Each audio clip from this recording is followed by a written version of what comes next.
we're here with Katy Bendel Daniels of Carpathian Wines talking about Central European wines.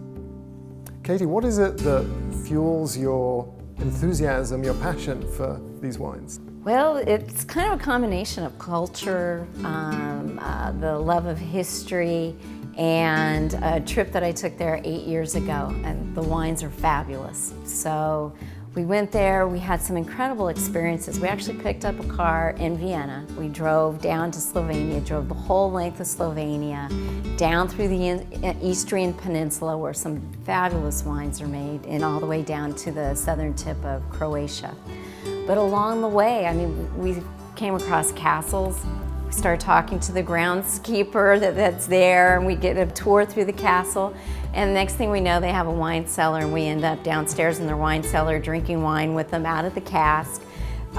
We left with some new wines, and their varietals were different.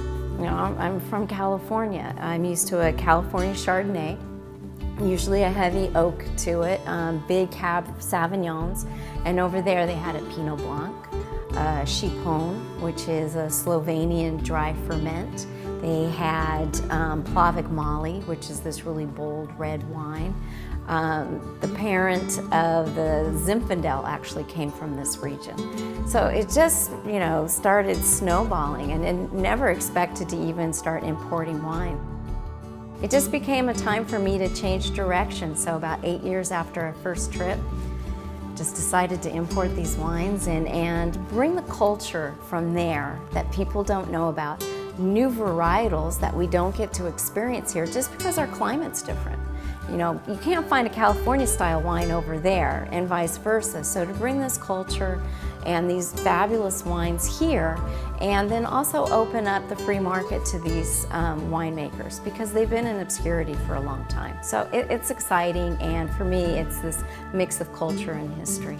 So it sounds like they kind of went off the map. What happened? Why did they go dark? When World War I started, they started getting cut off from the rest of Europe. Things started going into disrepair, and then World War II. Then the Yugoslavia Union was formed, and they went under socialist rule, and that was it. They were cut off from the free market. But early 1700s, they were the wine area. So these are wines that a lot of people aren't aware of, even experts, it seems, because the volumes are small, it's more of a craft setting. Sommeliers mostly know about the Tokaj Asu wine. A common thing is a lot of people will ask, oh, do you have a Tokaj? Well, Tokaj is the actual region. Asu is the style of the dessert wine.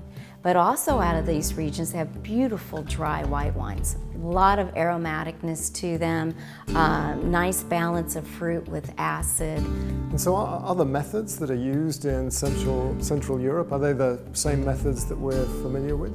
Every winemaker has their style. They do a little something different with the fundamentals, but the fundamentals are the same. But this region is influenced by the Greeks. For example, actually I'll grab this bottle right here. This is the shape of an amphora. They use all modern technology. They have state-of-the-art winery. They ferment in new French oak for 18 months. But after fermentation in the oak barrel, they pump the wine into a 7-foot clay amphora. It's this big clay terracotta pot that's cured, that the Greeks used to use, and actually goes back to Mesopotamian times. They reseed it in the cellar floor because the temperature is constant, and then they age it another year. So you get some minerality to it. This one, when you pour it, there's a nice copper tint to it. But you get nutmeg, and you get the cinnamon from the French oak. The old world oaks have that kind of flavor it adds. But then the tannins, even though it's a white wine, because there's some maceration, some fermentation with the skin on, it's just a beautiful, soft wine, but it has a lot of minerality to it from the terracotta. So it's just an ancient technique they're blending with the state-of-the-art technology. So this is a long way from the mass production, industrialized processes. I don't have mass-produced wines. For example, one of the winemakers in Tokaj, Hungary, They make this sweet, sweet wine that has high acid, and they only made 62 cases of it. It's a special wine. It's only a 375 milliliter bottle. No one else could get it, but I ended up with some cases of it. It's just absolutely beautiful. But a large distributor wouldn't touch it because it's just not worth their time and effort. But these wines are special, so I'm not in it to bring in the cheapest wine and get the largest margin. It's about introducing these really special wines. So yeah, they're limited production. Some of them 62 cases, some 100 cases, 150 cases.